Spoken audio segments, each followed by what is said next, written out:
Okay po, good morning. So for today, I will be delivering the discussions for power tools and shop equipment. On the later discussions, we have discussed the power tool safety.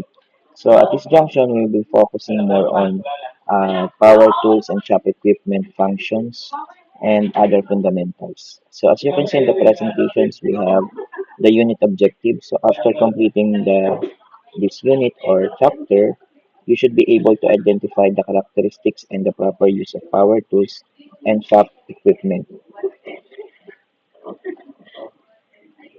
So, specific objectives for lesson number one, you should be able to identify the principles of using various types.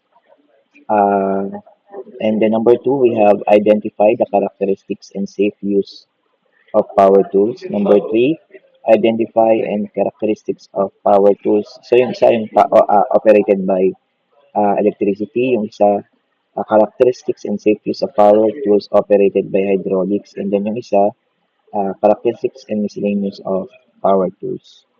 Also, for lesson 2, we must identify the characteristics and safe use of electrical equipment, identify the characteristics and safe use of pneumatic equipment, identify the characteristics and safe use of hydraulic equipment. So, on the first part, we have power tools. So the principles of using power tools mandatorily can be operated by electricity, pneumatic, and hydraulics.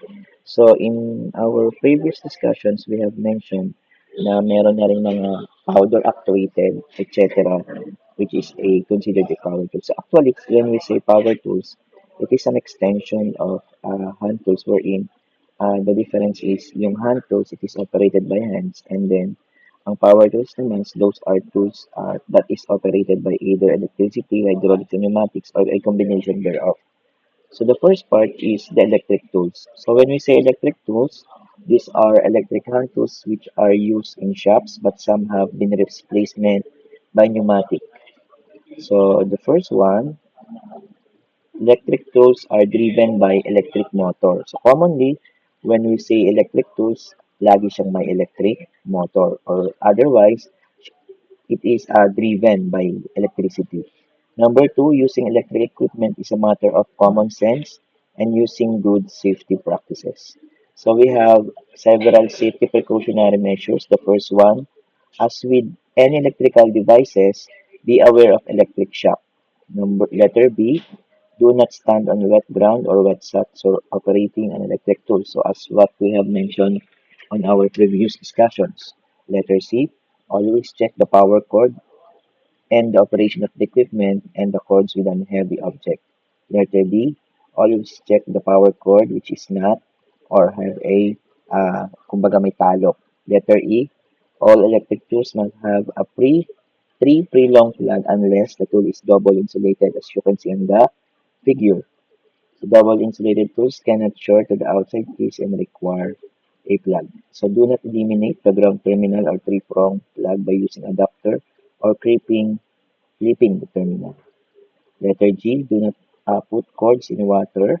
Letter H, wrap up cords carefully, use after use and store them properly. Letter I, keep hands and clothing away from electrical equipment. Letter J, when inspecting or making adjustments to electric tools, always disconnect it from the plug. For maintenance, you should always check the service manual for the equipment being used. For letter B, electrical equipment should be kept free of dirt and grease and should be stored in an area that is dry and free of dust. For number two, we have pneumatic tools. So for the reference, so we have electric tools, electric, electric tools. So basically, we have electric drills, ano pa? Yeah, ang ating mga electric tools. Ano? So basically, when we say electric tools, those are tools which is operated by electricity. Next, pneumatic tools naman, from the word itself, pneumatic. So when we say pneumatic, it means air pressure. Pneumatic tools are powered by compressed air. Ano? Ewan ko ba kung ba't itong ating presentation ay putol-putol. So pneumatic tools are powered by compressed air. Yet number two, pneumatic tools have advantages over electric tools. They are lighter and unlike electric tools, they are not damaged by overloading or installing. So syempre, ito yung nakakonekta sa air compressor. So although there are dangers, associated dangers, which are not as great as those as electric. For safety, operate air tools only for their intended purpose. So ang example ng ating mga air tools, itong mga air impact guns, air hammers, and air drills. So ito yung kanyang mga itsura. Ano?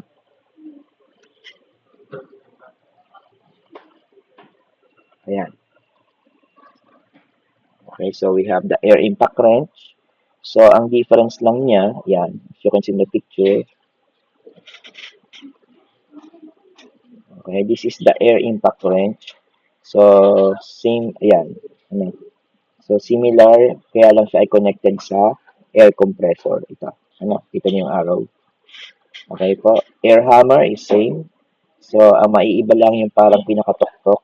And then, we have the air drills. Okay, ganun din. So, instead of electric, ang nagdadrive, ang nagdadrive by air compressor or compressed air rather. Okay po. So, can create flying metal chips that are damage protective eyewear at all times around their tools.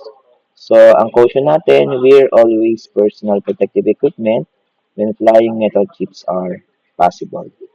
Letter C, pneumatic tools produce a great improper attachment or placing the attachment on the tool incorrectly can result in breakage. So, use only impact sockets on air impact guns. Letter D,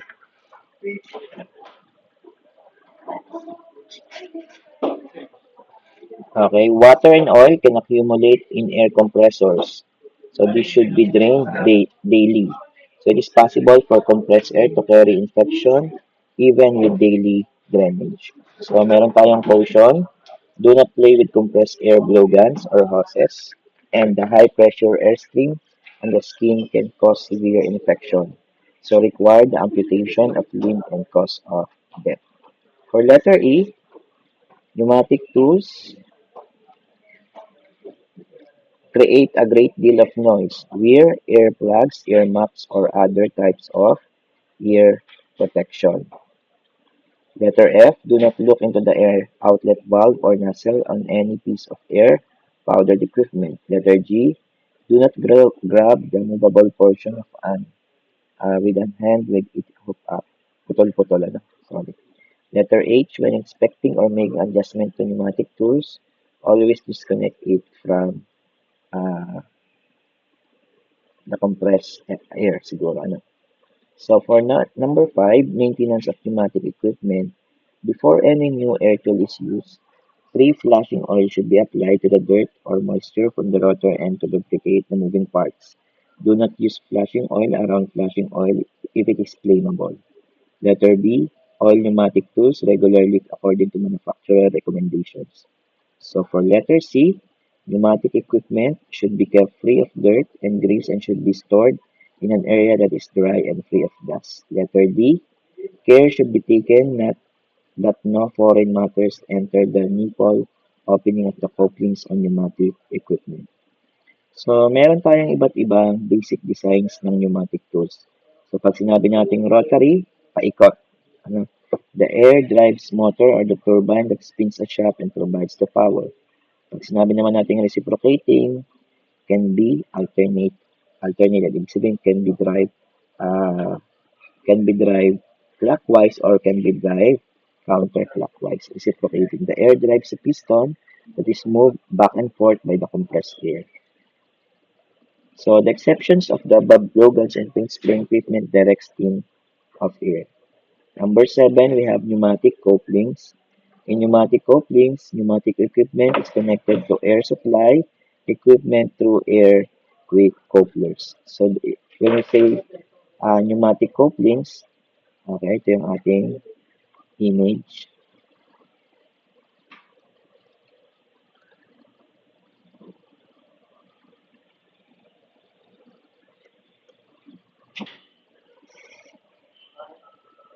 Yan. Ito yung ating mga pneumatic couplings. Ano? So, pag sinabi natin pneumatic couplings, ito yung nag-i-engage and disengage dun sa ating pneumatic tools dun sa papuntang compressor. Okay po, nakuha po. So, back to the topic. So, pneumatic couplings, pneumatic equipment which is connected to air supply equipment through quick couplers. So, the quick coupler is an end of the air supply hose and connects it into a nipple on the equipment. On some tools, the manufacturer recommends attaching a short leader hose to the tool and installing the nipple of the end of the leader hose. So, the quick coupler operates by pulling back or collar yung tinataas-baba lang yung coupler which allows the nipple coupler. When the collar is released, it locks the nipple into the coupler. Next, we have cordless tools. Ito yung siguro mga pinakabago ngayon, yung cordless tools. So, commonly, nabibili sa mga Shopee, tsaka sa mga online platforms. And then, mas madali siyang i-drive at saka medyo safe siya kasi operated lang siya by direct current like 12 volts battery o kaya 6 volts battery. So, these tools use a variety cell as it exists from a wall outlet. So they are convenient in shops due to portability and the absence of power cords, however frequently used. So safety, always disconnect a cordless tool, inspecting it and making adjustments to it. Letter B, use only the battery specified by tool being used. Letter C, always store battery packs safely. Come in contact with the terminal which can short circuit or burns. Okay, next we have hydraulic tools.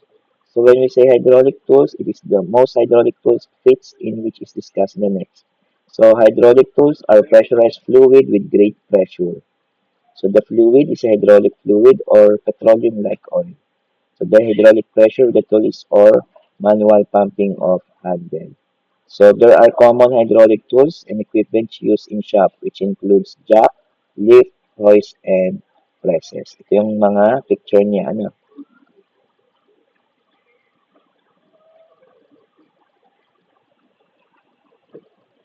Okay? Ito yung mga sinasabi. Ito yung ating hydraulic press. Okay? Okay po.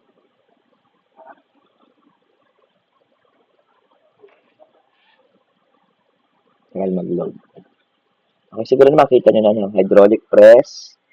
And then, ito yung ating mga hydraulic jacks. Yan. Yan. Okay po. Ano pa?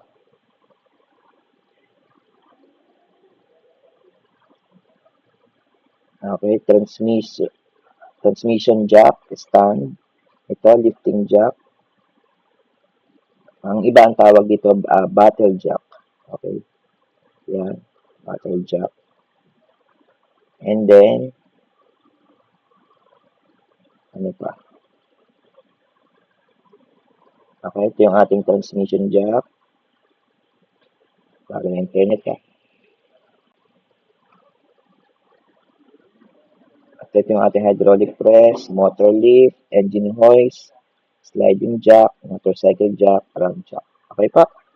So, mabagal lang yung internet ko. So, pwede niyo siyang i-browse. Tingnan sa internet yung mga mismong picture. Kasi pag tayo nag-exam, i-identify nyo ang tawag isa-isa dito.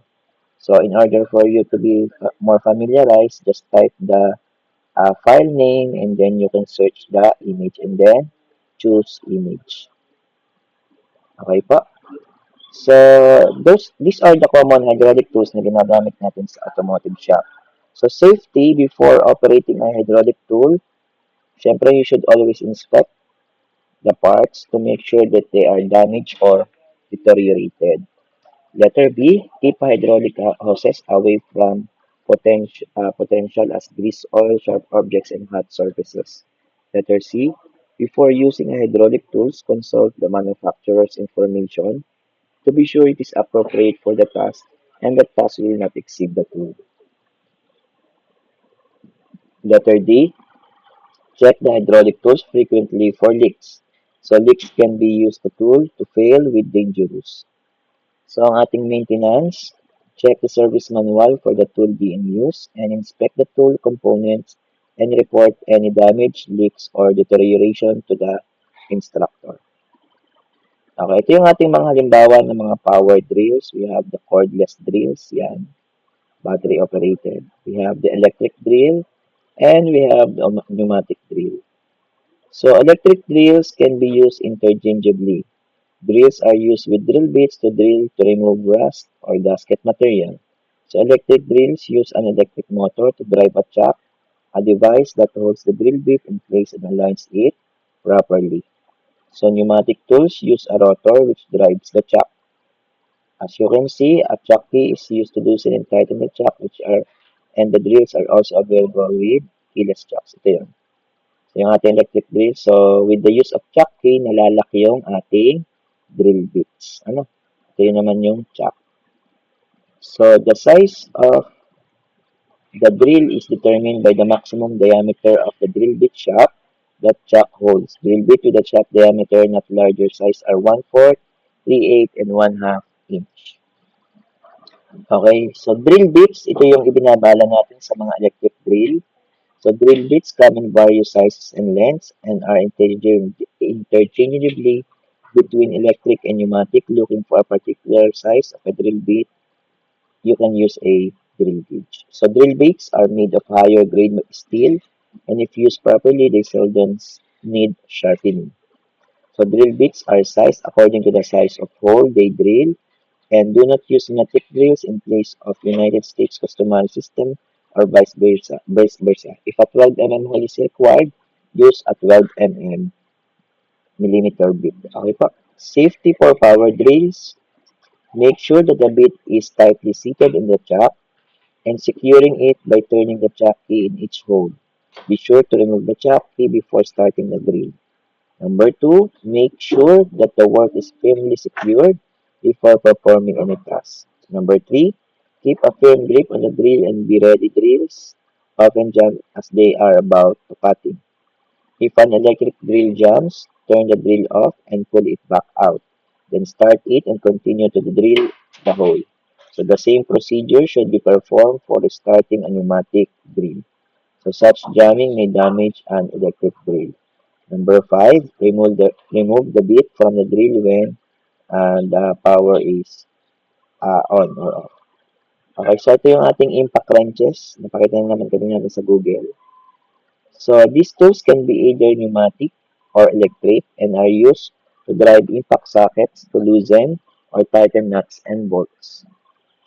Number two, they use sockets that are specially made to have greater strength than standard sockets. The wheel Torx socket, also called socket commonly used with impact wrench. So, ito yung ating Torx sticks are long shafted. So, combination with the impact wrench wheels. They are designed to flex when the reach, helping to prevent the damage can result from over-torquing.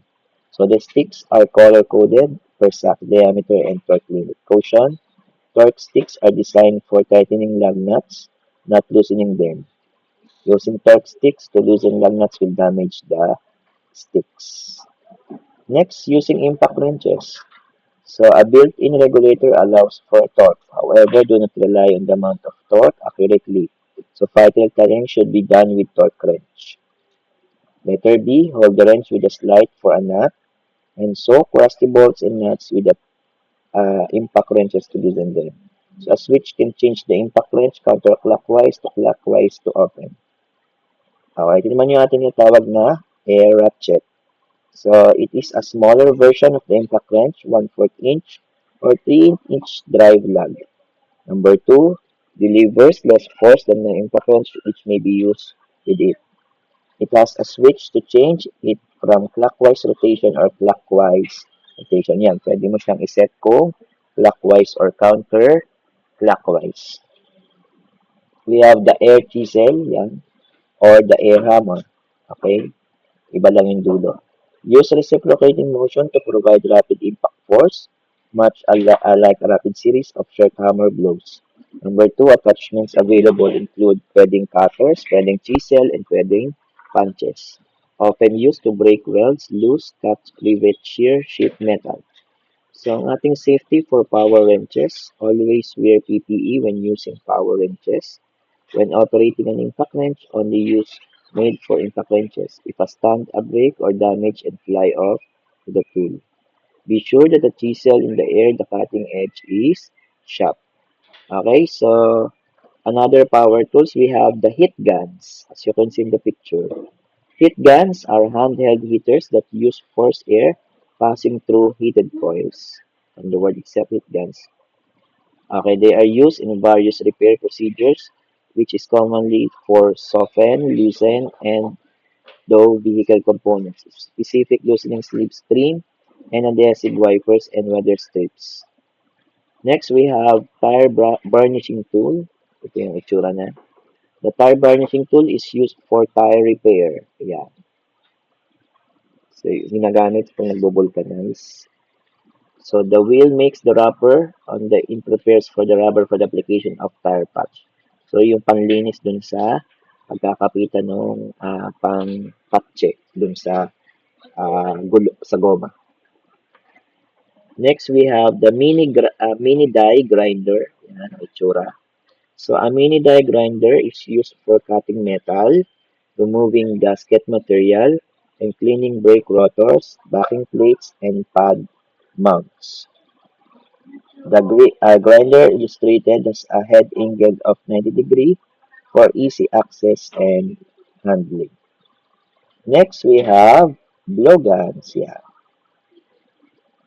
So, commonly, a blowgun is a pneumatic attachment that used for power stream of air. A blowgun is used to clean and dry surface to clean dust from shop equipment. So, ang caution natin, only blowguns that have an approved pressure limiter should be used in the shop. A proper blowgun attached limits the maximum pressure from 30 pounds per square inch or PSI. Okay? After power tools, we have lesson number 2, shop equipment. So when we say equipment, the term shop equipment refers to a large or expensive pieces of equipment or tools which are generally provided. So we have the electrical equipment. So shops equipped to mounters have a wheel balancer. Many shops have used computerized wheel balancer used to equally distribute wheel center line. Ayan. So safety in using wheel balancer equipment, consult the instructor before using.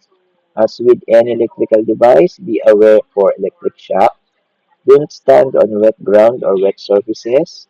Ensure that the guards in place before using the balancer and be aware of the rotating injury if the contact is made.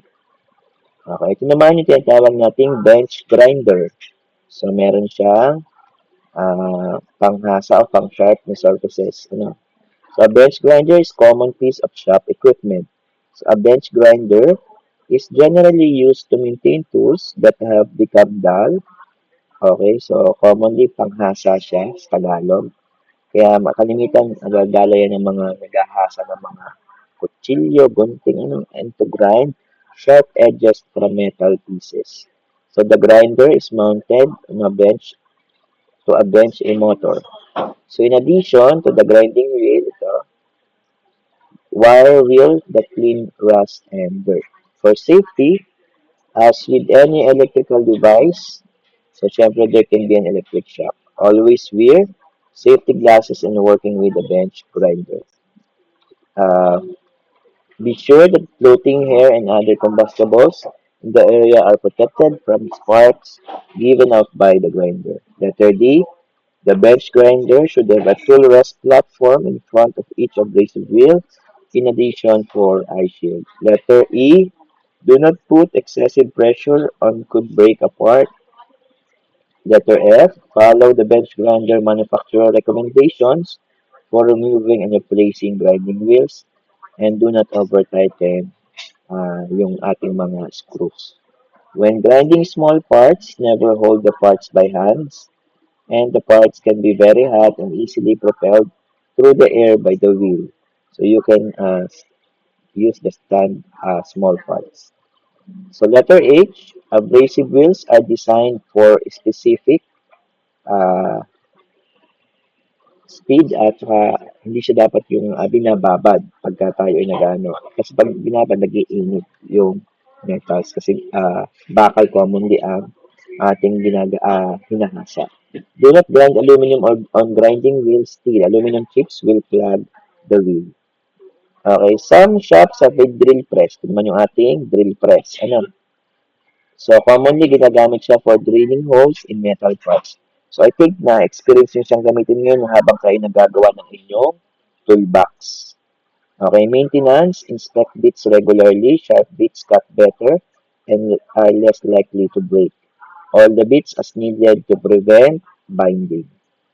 Okay, ang safety natin, as with electrical devices, be aware of electric shock. A full face shield and protective eyewear can be used.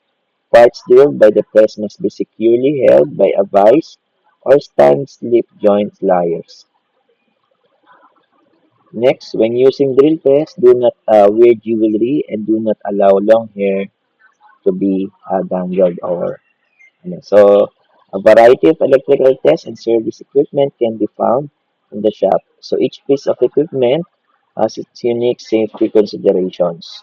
So you should always follow the instructor before using new uh, ano ba yun? Precautionary. For letter E, general maintenance guidelines for electrical equipment. Check the service manual for the equipment being used. And electrical equipment should be kept free of dirt and grease and should be stored in area that is dry and free of dust. For pneumatic equipment, which can be permanently attached to the shop air compressor or temporarily attached to the compressor by rubber hoses. So, ito yung ating air compressor. Ano? Siguro naman nakakita na kayo, merong air compressor, drain valve, drain tube, at saka yung may electric motor. So, an air compressor provides the compressed air needed to operate pneumatic hand tools and equipment in the shop. Number three, compressors are usually operated by electric motor and are composed of the following three main parts. Ito nga, we have the motor, we have the compressor, and we have the storage tank. Compressor, storage tank. Ano? So the motor drives a compressor that takes in the air around it and compresses it into smaller volume, thus increasing pressure. And then the stores compressed air in a large storage tank. So, ang ating maintenance sa mga compressor, check the oil each week and maintain level. Drain the water from the tank each day. Change the oil, check the belt condition and tension, and clean the air intake better per manufacturer's recommendations. For safety, always disconnect an air compressor from before inspecting or making adjustment to it.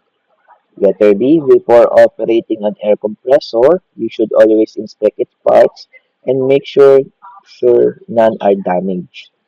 For letter C, make sure the electrical outlet for compressor is properly grounded. Water and oil can accumulate in air compressor, so this should be drained daily. So as you can observe na pagka involve yung air, kagaya ng aircon, meron siya mga napoproduce na water. May mga tumutulo. So it is possible for compressed air to carry infection even with daily drainage.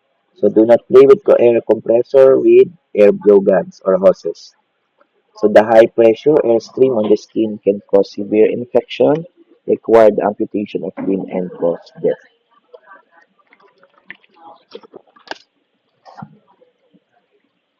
Next, so air hoses should not be run over with equipment and should not be used to pull tools across the shop floor.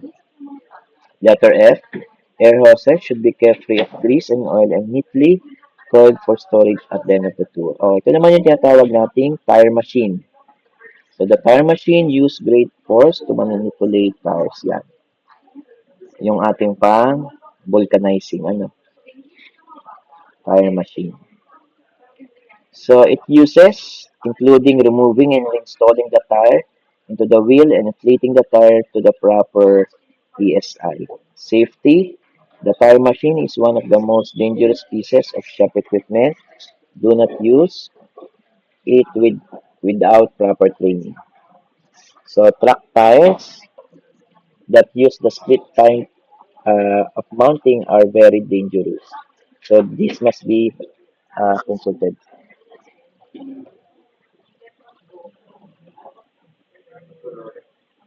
Okay, so let us continue. So, ang time machine is the most common dangerous pieces of shop equipment. So, tractors that use the split frame type of mounting are very dangerous, and this must be in consult with the proper use. Consult the instructor before attempting to mount a tractor or any type of truck. So, actually, parang ito yung pinakamahirap na klase ng gulong. So, syempre, yung pagkakabit pa lang ng tractor is very difficult. Letter C, wear protective eyewear when working with machine. Letter C, yung tinatawag nating pneumatic jack. Okay.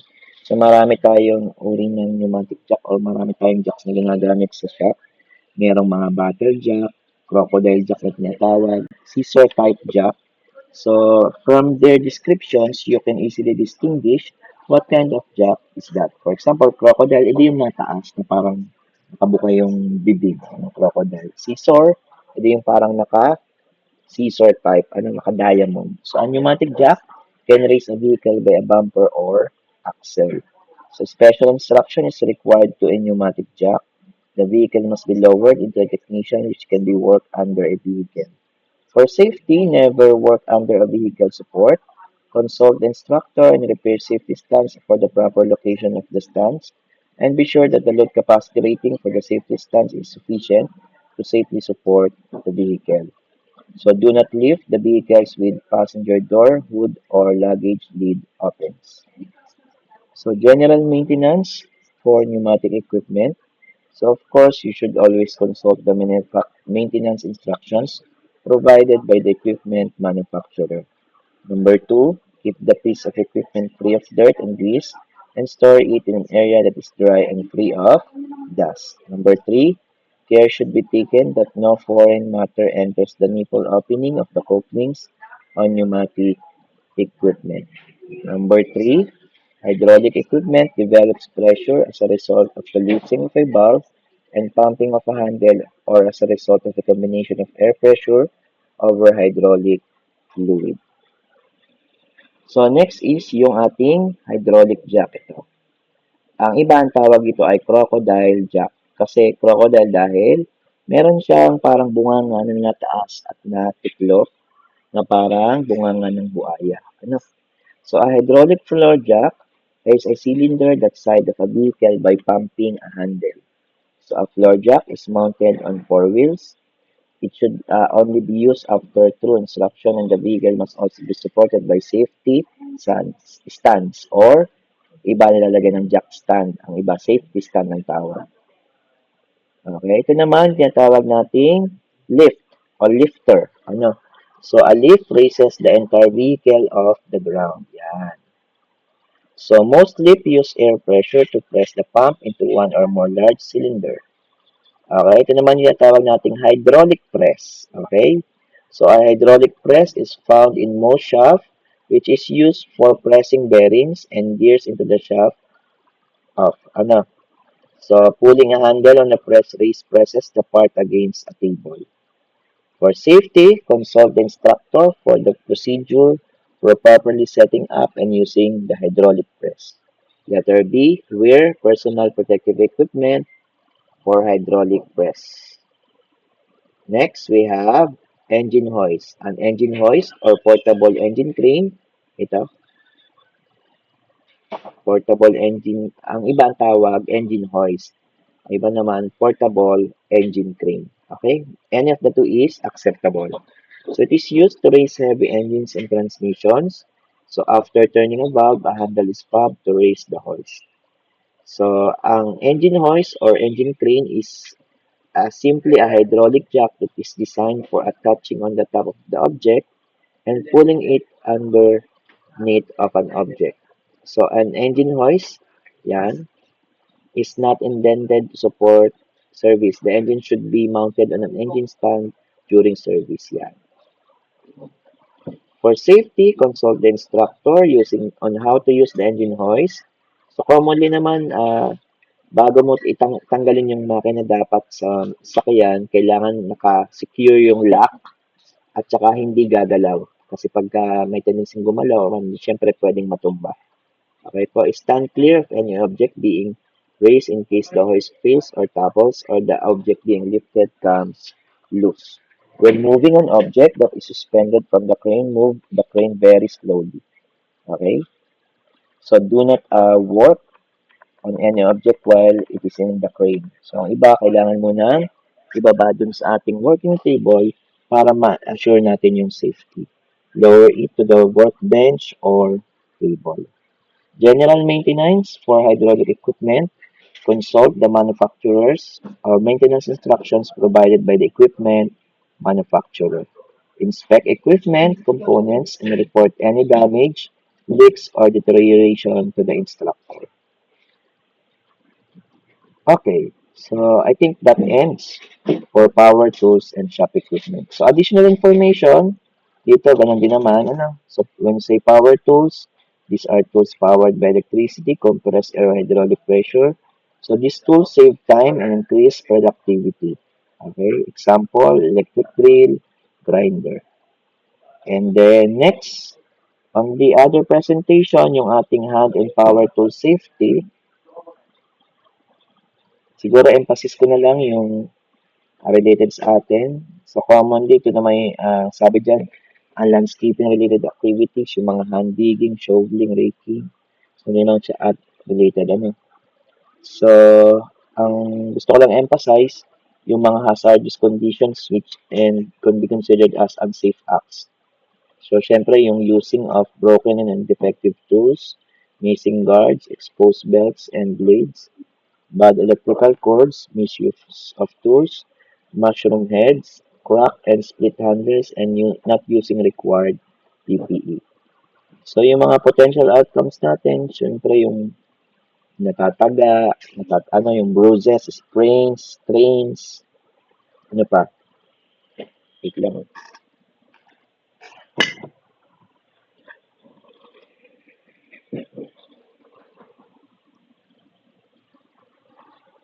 Okay, we have struck from projectiles, lacerations and amputations, entanglement, eye and face injuries due to flying objects, shocks, and electrocutions and leading to injury or death. So, ito yung mga possible na mangyari kapag unsafe yung paggamit ng mga power tools. Unsafe tool use can be deadly. So, yung mga general safety rules, actually, paulit-ulit na naman yung sinabi sa kanina. Yung pag-maintain regularly, use the right tool, inspect, operate, use proper tools, using of PPEs, and use of guardings. Yan. Landscape construction tools, ito yung mga kalimitan.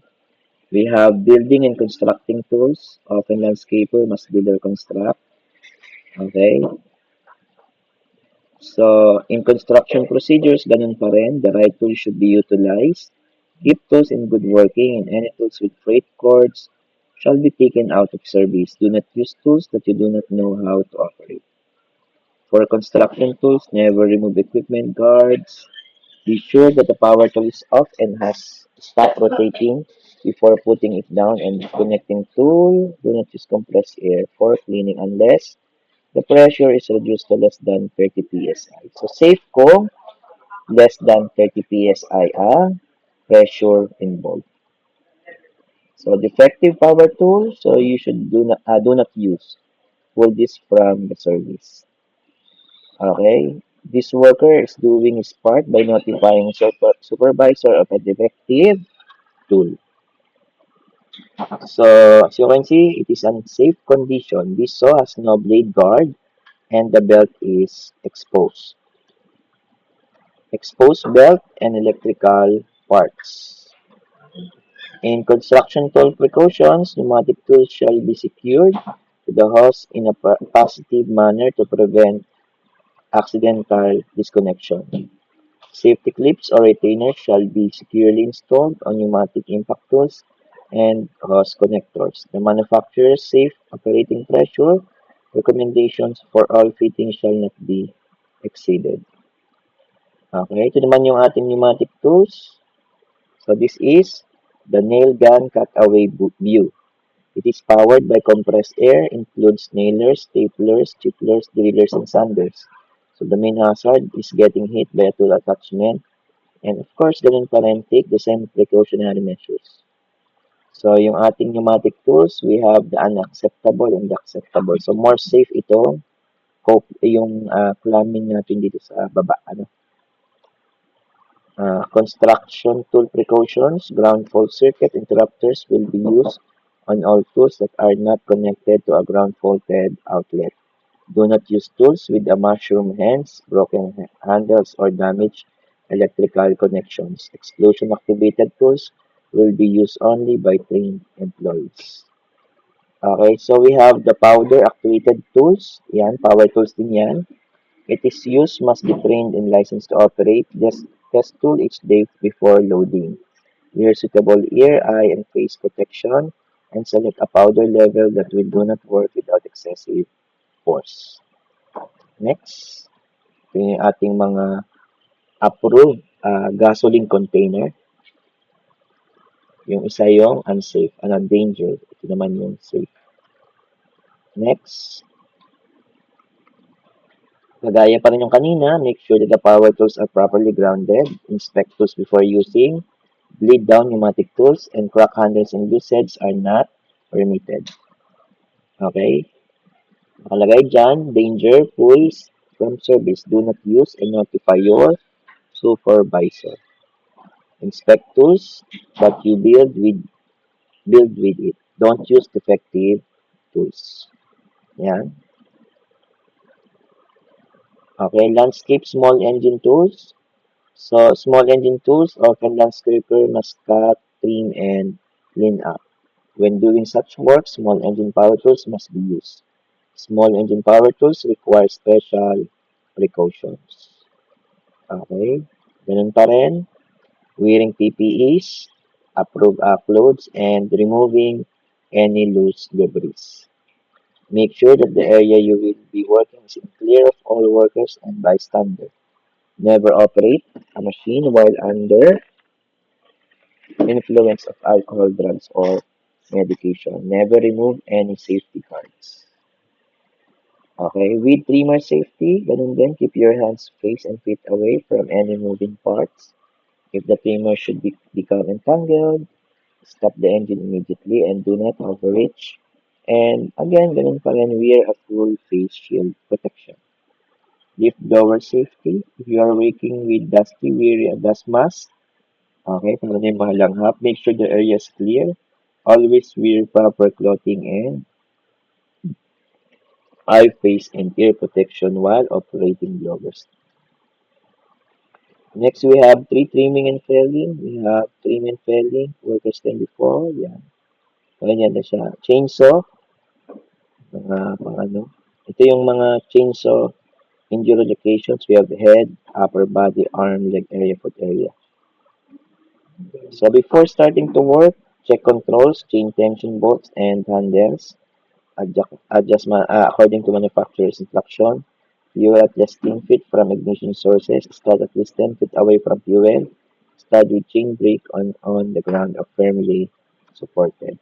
While working, syempre, keep hands on handles. Maintain secure footing. So, ako hindi natin siya masyadong concerned, kaya we'll skip. Okay po?